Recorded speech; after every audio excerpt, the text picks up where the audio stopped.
ጤና ይስጥልን ከ1888 የዕለቱ መረጃ ይዘን መተናል። የዛሬ መረጃችን ትኩረት የሚያደርገው 7 ዓመት ሞልቶታል ጨፍጫፊው አብይ አህመድ ወደ ስልጣን ከመጣ ባለፉት 7 ዓመታት ሀገሪቱ አይተው የማታቀው አጣብቂኝና መከራ ውስጥ ትገኛለች። የወደፊቱም ዕጣ ፈንታዋ እውነቱን ለመናገር በጣም አሳሳቢ የሚባል ደረጃ ላይ መድረሱ ይታወቃል። ነገር ግን ጨፍጫፊው አብይ አህመድ ይህንን ቀን መነሻ በማድረግ የኢትዮጵያ ሕዝብን እየዋሸና ባለፉት 7 ዓመታት ሕዝቡ ከፍተኛ የሆነ እድገትና ብልጽግናን ሲንበሻበሽ እንደቆየ አድርጎ የሐሰት መረጃዎችን ሲለቅ ነው የዋለው። እስኪ ወደ እነኛ ከመሄዳችን በፊት ጨፍጫፊው አብይ አህመድ በግሉ የሚያወራቸው ነገሮች የሚናገራቸው ሐሳቦች ምን ያህል እርስ በርስ የተጣረዙና እርስ በርስ የሚላተሙ ዛሬ የተናገረውን ነገ የማይደግም አይነት መሪ መሆኑን ራሱ ከተናገራቸው ሐሳቦች ተንተርሰን እሱን እናቀርብላችሁና ከዛ በኋላ በኢኮኖሚ ደረጃ ህዝቡን ምን ያህል እየዋሸው ቅዠት ላይ እንደሚገኝ ደግሞ ቀጣዩን ሐሳባችንን የምናቀርብ ይሆናል። መንግስት ህግን ማክበር አለበት፣ ማስከበርም ግዴታው ነው። አንዳንዶች ሰፈራችሁ ውስጥ ሰው ሲደባደብ፣ ሰፈራችሁ ውስጥ አንድ ጎጆ ሲቃጠል ጠቅላይ ሚኒስትሩ ምን እያደረገ ነው ትላላችሁ። ጠቅላይ ሚኒስትሩ የእናንተ ሰፈር ሚሊሻ አይደለም።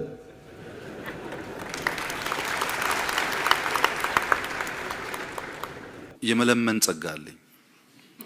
ልመና በጣም የሚሳካልኝ ሰው ነኝ፣ እድሜዬም በሙሉ ማለት ነው። ለምኜ ብዙ አላጣም። ልመና ሱስ የሆነበት ግለሰብና ማህበረሰብ መበልጸግ አይችልም። የሆነ ቦታ ልመናን በቃ ብለን ማቆም አለብን። አስክሬን ሬሳ ዘር የለውም። ሰው ካለ ብቻ ነው ዘር ያለው። ዘር ማለት እኮ ቋንቋ ነው። ዘር ማለት ባህል ነው። ሬሳ ቋንቋ የለውም፣ ባህል የለውም። ሲሞት ስብናውን አጥቶ ሬሳ ነው የሚሆነው። ሬሳንም ኦሮሞ ነህ፣ አማራ ነህ፣ ጉራጌ ነህ ብለህ ማሰብ ሰዋይን ተብሎ 50 የኦሮሞ ብሔር ተወላጆች፣ 20 የአማራ ብሔር ተወላጆች፣ 8 የጋሞ ብሔር ተወላጆች፣ 2 የስልጤ ብሔር ተወላጆች፣ 1 የጉራጌ ብሔር ተወላጅ፣ 2 የሃዲያ ብሔር ተወላጅ እንዲሁም 1 የአርጎባና 1 በብሔር ያልተለየ ኢትዮጵያዊ ህይወታቸው በከንቱ አልፏል። ዛሬም ለኢትዮጵያውያን ወንድሞቼ ላበስር የምፈልገው ፍቅር ያሸንፋል፣ ይቅርታ ያሸንፋል። መግደል መሸነፍ ነው፣ መግደል መዋረድ ነው። ሰው መግደል ኢህአፓ ሞከረው እኮ ደርግ ላይ አልሰራም። የኛ ግን ይብሳል፣ የኛ ይብሳል። በብዙ ቁጥር ተባስቶ ነው። አዲስ አበባ ዙሪያ ያሉ ኃይሎች ለሰሞኑ ግዳጅ ከተለያየ ቦታ መጥተው የነበሩ አሁን ግዳጅ ጨርሰው ሲመለሱ እኔም ማግኘት ፈልገው ነበር። ያው እንደማንኛውም የህብረተሰብ ክፍል እንድታወያየን እንፈልጋለን፣ የወደፊት ጣፈንታችንን ካንተ ጋር መምከር እንፈልጋለን ብለው ወታደርም ስለሆንኩ ይመስለኛል ማግኘት ፈለጉ። በጣም ጥሩ ውይይት ነው ያደረግነው። በአጋጣሚ አሁን ያለው ጠቅላይ ሚኒስትር ወታደር ባይሆን ኖሮና ሲቪል ቢሆን ምንድን ነበር የሚያስከትለው ነው ይሄ ጉዳይ። ሁለተኛ ከፑሻፑ በስተቀረ ባልተለመደ ሁኔታ በከፍተኛ መዝናናትና መሳቅ ነበር ኢንተርቪው የሰጠሁት። የዛን ቀን ውስጤ ድብን እርር እያለ ማለት ነው። ለምንድን ነው ያን ያደረከው ያላችሁ እንደሆነ ከቡራዩ፣ ከሰበታ፣ ከለገጣፉ አርሶ አደር ወጣት ተደራጅቶ እየመጣ ነው ሊዋጋ። መንግስታችን ተነክተው ሊዋጋ እየመጣ ነው። እኔ በጣም የተዝናና ነገር ካላሳየው በስተቀረ ህዝቡ ሊረጋጋ አይችልም። እንዳያችሁት ነው ሰውየው የሚናገረው ሐሳቦች ራሱን በግልም በራሱ የሚናገራቸው ነገሮች እጅግ በጣም ትንሽ ከመሆናቸውም በላይ እርስ በርስ የሚጋጩና እዚህ ውሃ የማያነሱ እዚህ ገባ የማይባሉ ሐሳቦችን በማንሳት የሚታወቅ ነው። እሱን ለጊዜው እንተውና ባለፉት 7 ዓመታት እንደሚታወቀው አገሪቱ በእርስ በርስ ጦርነት፣ በድህነት፣ በውድመት፣ በኢኮኖሚ ማሽቆልቆል፣ በስደት፣ በወንጀል፣ በማገት፣ በመድፈር እጅግ በጣም ስብዕናዋ ወይም ደግሞ ገጽታዋ ማለት ነው የወረደበት ሁኔታ እንደተፈጠረ ይታወቃል። የዲፕሎማሲ ጉዳዩም እንግዲህ ውሃ የበላው መሆኑ የታወቀ ነው። እጅግ በጣም በዲፕሎማሲ ደረጃ አጣብቂኝ ውስጥ የገባች ሀገር መሆኗ ይታወቃል። ይህንን እውነታን እንግዲህ ወደ ጎን በመተው ጨፍጫፊው አብይ አህመድ አሁንም ሀገሪቱ በብልጽግና ጎዳና ላይ እየተንደረደረች መሆኑን ለማዋሸት የሞከረበት ሂደት ነው በዛሬው ቀኑ 7ኛ ዓመቱን ተንተርሶ የሚያሰራጫቸው መረጃዎች ማለት ነው። እነዚህ በምንድን ነው የሚገለጹት የሚሉትን ማየት ያስፈልጋል። አገሪቱ ባለፉት 7 ዓመታት የመጣችበት መንገድ አሁንም ያለችበት ሁኔታ አሳሳቢ ነው።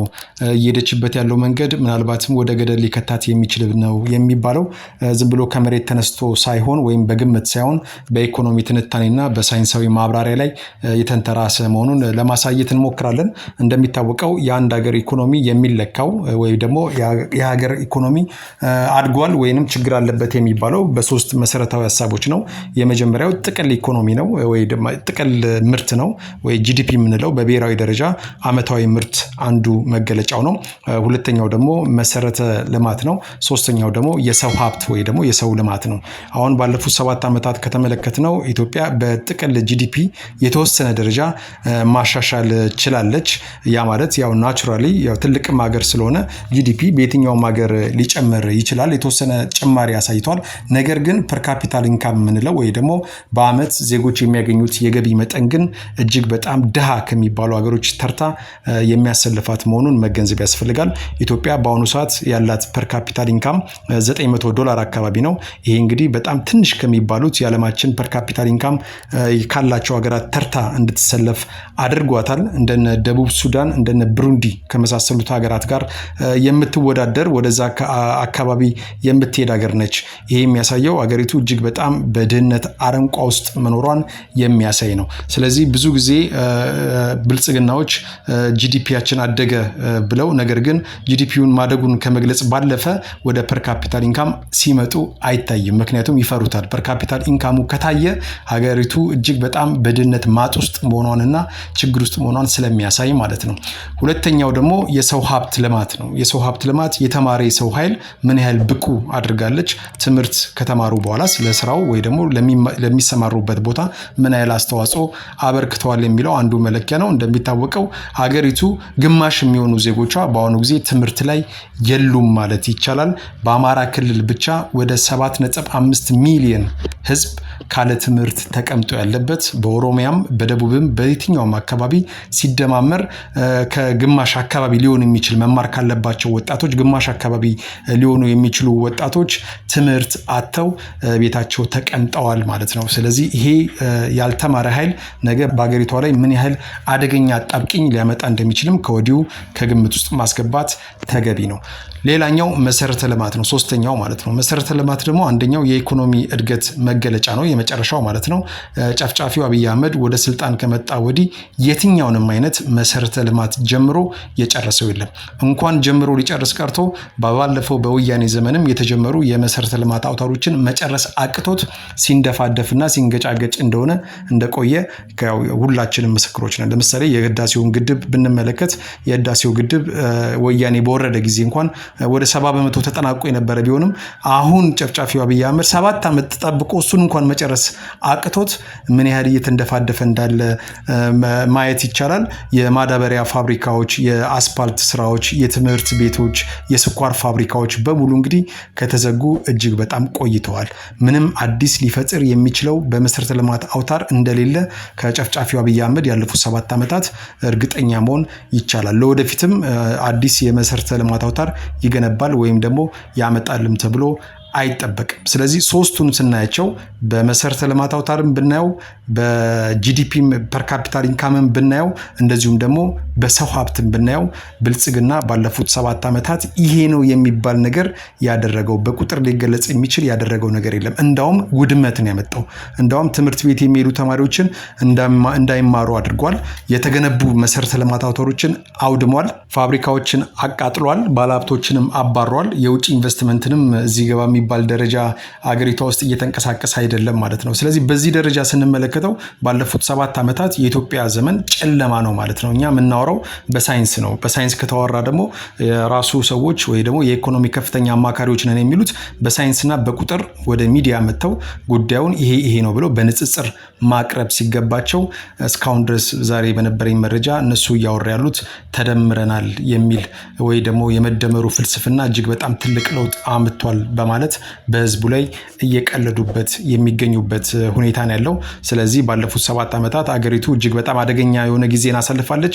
ያለፉት 7 ዓመታት አደገኛ ጊዜ ብቻም ሳይሆን ቀጣዩ ጊዜ ደግሞ ጨፍጫፊው አብይ አህመድ በስልጣን ላይ እስካለ ድረስ ያለችውም ትንሽ እሴትና ሀብት እሷም ጠፍታ ሀገሪቱ ወደ ባሰ ቀውስ ውስጥ የምትገባበት አጋጣሚ እጅግ ሰፊ መሆኑን ለማሳየት ነው ይህን መረጃ ይዘን የመጣ ነው። ከ1888 የዕለቱ መረጃዎች እነዚህ ነበሩ። አብራችሁ ስለነበራችሁ እናመሰግናለን። ሰላም።